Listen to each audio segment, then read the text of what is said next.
সাইফুল জানাবেন, আপনি তো রয়েছেন বিএনপিতে, বিএনপির গুলশান কার্যালয়ে। তো আপনি একটু জানাবেন যে আজ তারেক রহমানের আসলে কি কি কর্মসূচি রয়েছেন এবং এই নিরঙ্কুশ বিজয়ের পর তিনি কি বলছেন। রহমান তিনি আজকে জুমার নামাজের পর থেকেই কিন্তু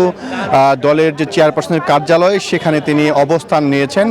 এবং এর পরে কিন্তু এখানে দলের জ্যেষ্ঠ নেতারা এসেছেন, বিশেষ করে বিএনপি মহাসচিব মির্জা ফখরুল ইসলাম আলমগীর, দলের স্থায়ী কমিটির সদস্য সালাউদ্দিন আহমেদ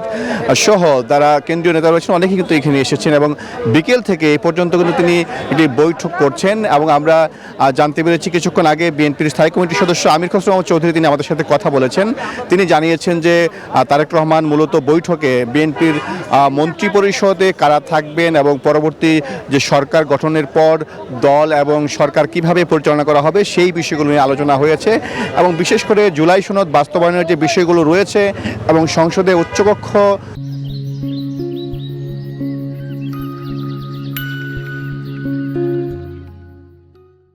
গঠনের যে বিষয় রয়েছে সেই বিষয়গুলো নিয়ে কিন্তু আলোচনা হয়েছে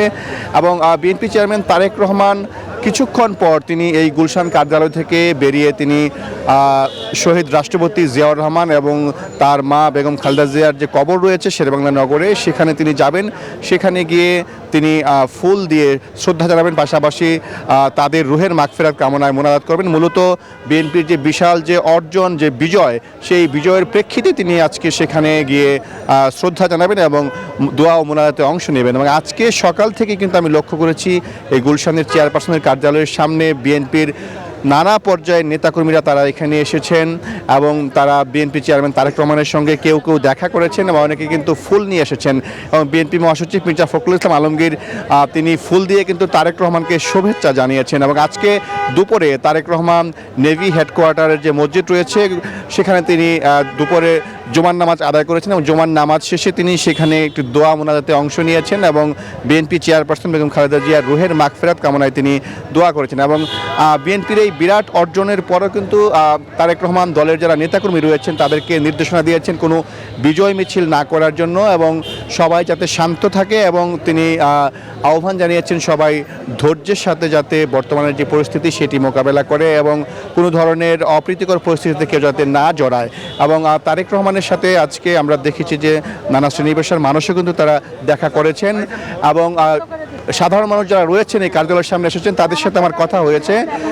অনেকেই কিন্তু বলছেন যে বিএনপি চেয়ারম্যান তারেক রহমান যে পরবর্তী প্রধানমন্ত্রী হচ্ছেন এবং বাংলাদেশের ইতিহাসে ৩৫ বছর পর একজন পুরুষ প্রধানমন্ত্রী হচ্ছেন, সে কারণে সবারই কিন্তু প্রত্যাশা রয়েছে যে তারেক রহমান বাংলাদেশকে পুনর্গঠন করার জন্য তিনি এগিয়ে যাবেন এবং আগামী দিনে সবাইকে সাথে নিয়ে তিনি একটি উদার গণতান্ত্রিক বাংলাদেশ প্রতিষ্ঠা করবেন, যে বাংলাদেশে প্রত্যেকটি মানুষ তার অধিকার ভোগ করতে পারবে এবং বাংলাদেশের দলমত নির্বিশেষে সবাই গণতান্ত্রিক রাষ্ট্রে সবাই তার যে ন্যায্য অধিকার সেটি প্রয়োগ করতে পারবে। সেই বিষয়ে কিন্তু সাধারণ মানুষ প্রত্যাশা করছেন। সাধারণ মানুষের আরও কিছু প্রত্যাশা রয়েছে, সেটি হচ্ছে যে বিএনপি যে ইতিমধ্যেই নির্বাচনী ইশতেহার দিয়েছে নির্বাচনের আগে এবং যে ৩১ দফা কর্মসূচি ঘোষণা করেছে সেই বিষয়গুলো যাতে বিএনপি বাস্তবায়নের পদক্ষেপ নেয়, বিশেষ করে ফ্যামিলি কার্ড এবং কৃষি কার্ড যে বিএনপি অঙ্গীকার করেছে সেই বিষয়গুলো যাতে বিএনপি বাস্তবায়ন করে এবং দেশের যে চলমান পরিস্থিতি, বিশেষ করে জুলাইয়ের ৫ আগস্টের ৫ আগস্টের পর বাংলাদেশের যে আইনশৃঙ্খলা পরিস্থিতি কিছুটা অবনতি হয়েছিল, সেই আইনশৃঙ্খলা পরিস্থিতি উন্নয়নে তারেক রহমান যাতে দ্রুত পদক্ষেপ নেয় সরকার গঠনের পর সেটি কিন্তু সাধারণ মানুষ আহ্বান জানিয়েছেন। পাশাপাশি বাংলাদেশের যে সম্প্রীতি বজায় রাখা সেই বিষয়ে যাতে তারেক রহমান ভূমিকা নেয় সেই বিষয়ে কিন্তু সাধারণ মানুষ প্রত্যাশা করেছেন। সব মিলে যেটি বলা চলে বাংলাদেশের পরবর্তী প্রধানমন্ত্রী হতে যাচ্ছেন তারেক রহমান এবং তারেক রহমানের কাছে মানুষের বিপুল প্রত্যাশা এবং সেটি কিন্তু আসলে তারেক রহমানের জন্য একটি চ্যালেঞ্জও বটে, কারণ এই প্রত্যাশা পূরণ করা এবং গত ১৬ বছর যে ফ্যাসিবাদী কায়দায় রাষ্ট্র পরিচালিত হয়েছে, রাষ্ট্রীয় প্রতিষ্ঠানগুলো ধ্বংস হয়েছে, সেখান থেকে রাষ্ট্রকে টেনে তোলা, রাষ্ট্রকে গড়া, সেটি কিন্তু তারেক রহমানের জন্য একটি বিরাট চ্যালেঞ্জ এবং বিএনপি নেতাকর্মীরা বলছেন তারেক রহমান সেই চ্যালেঞ্জ মোকাবেলায় সক্ষম হবেন এবং দলের নেতাকর্মীর পাশাপাশি দেশবাসী তারেক রহমানের পাশে থাকবেন, সেটি কিন্তু প্রত্যাশা করছেন